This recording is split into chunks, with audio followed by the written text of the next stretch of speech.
Hello, everybody. We are back to start another round of construction updates for Halloween Horror Nights Orlando.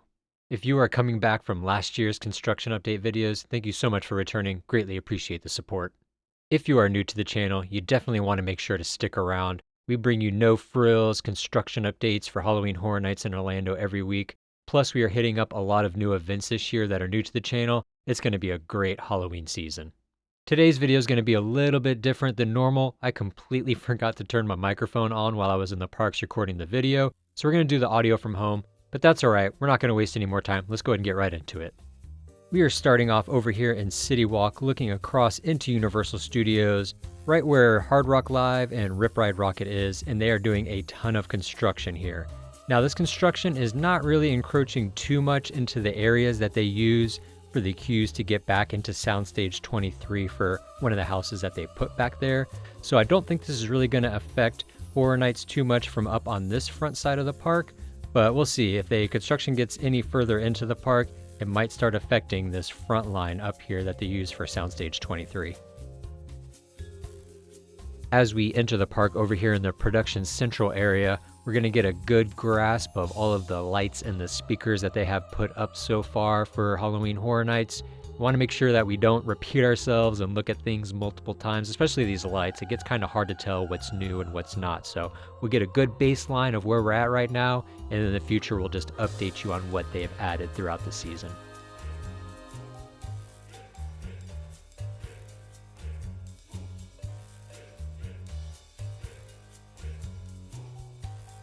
Making our way into the park some more, and between the two Minions rides here, we'll get a good grasp of the lights and the speakers that they have set up so far. This area is usually pretty interesting because Illumination has a really tight lock on this section. They don't want any scare zones in this area, so it's just kind of lighting and sound effects here.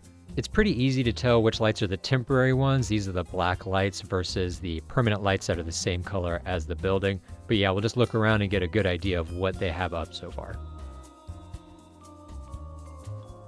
Continuing on into the New York section of the park, we'll start back here with these construction walls in front of the fire station.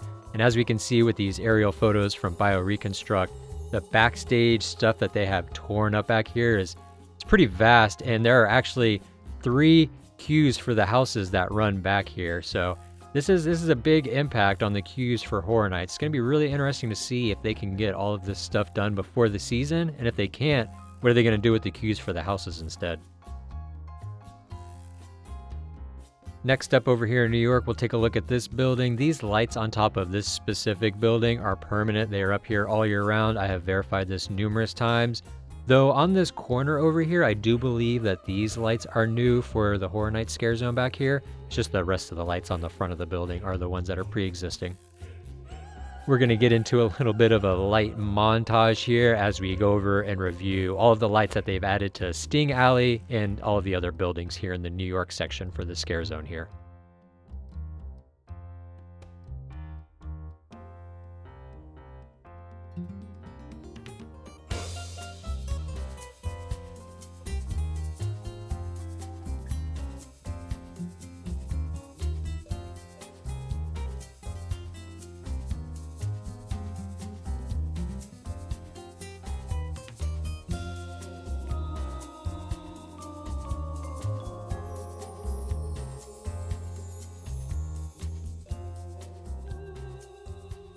Over here on top of the building where they do the Beat Builders show, they've got a couple lights up here as well, and these are going to be shined down onto the entrance for the house that's over here that is inside the Fast and the Furious area. You go through the queue for Fast and the Furious and get to this house.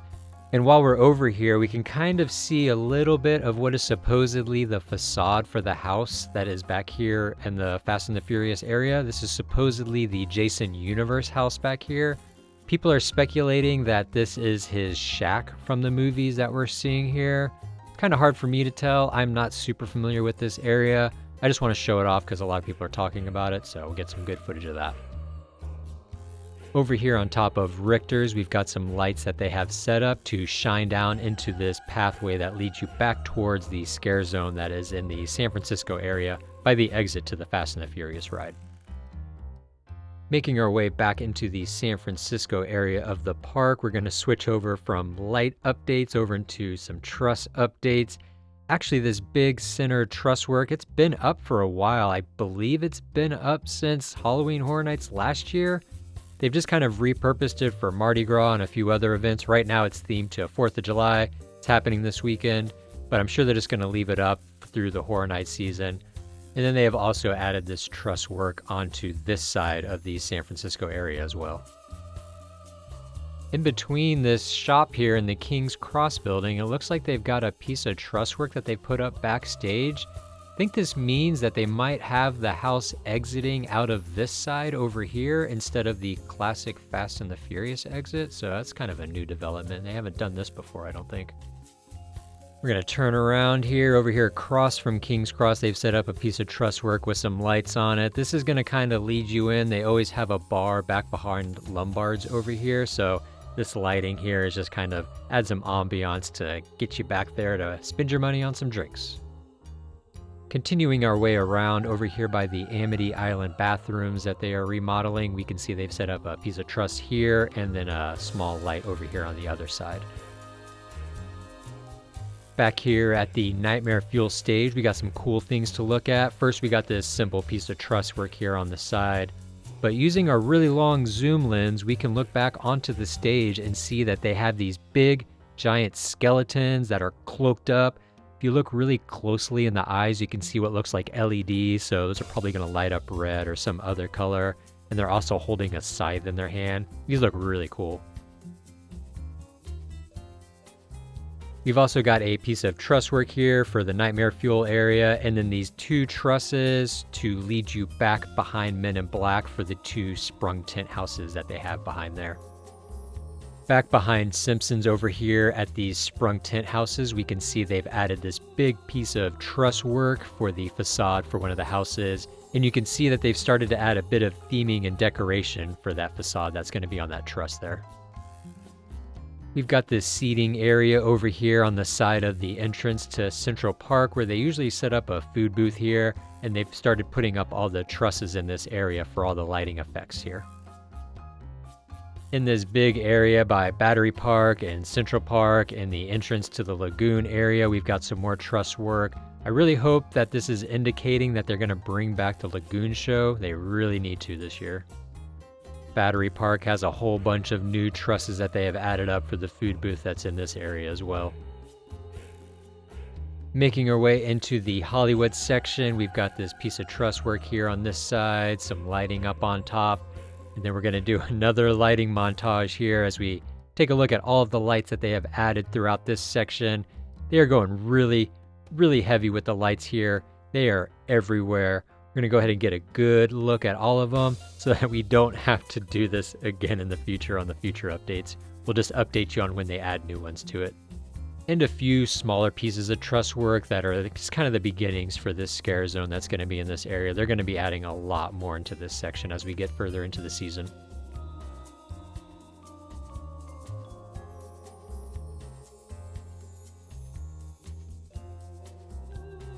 And I think that is going to do it for this week's construction updates over here in Orlando. We've got a lot of lights and trusses, getting all of the foundations laid for the scare zone in the event this year. From everything I've heard from my sources, it's shaping up to be a really, really good year. I'm getting really excited for the event. If you have made it this far into the video, I greatly appreciate your time and support.